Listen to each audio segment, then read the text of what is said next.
May gulay, may karne, kaya ang sarap. For today video po ay wala po munang luto-luto dahil nga po wala tayong time magluto. Kaya po bumili lang po ng ready to eat na masarap na kebab. Ito pong kebab na ito ay napakasarap.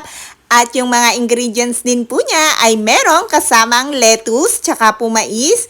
At pinalagyan ko din po ng curry flavor dahil nga po favorite ko rin ang curry flavor. Kaya naman po curry flavor po ang aking pinili na sauce na pampalasa para lalong sumarap. Meron pong pagpipilian na Greek yogurt at napakarami pa pong ibang flavor na pagpipilian. Pero paminsan-minsan po ay nagtatry din ako ng ibang pampalasa kagaya nga po ng Greek yogurt dahil nga po masarap din po ang mga ganong pangpalasa.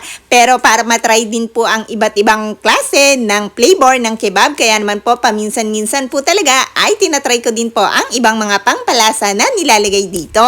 Actually po marami pang pangsaw dyan, pwedeng lagyan ng sibuyas at mga iba-iba pang mga ingredients na gulay. Kaya lang po dahil simple lang ang gusto kong kainin dahil gabi na nga po, kaya naman po konti lang po ang pinalagay kong sahog.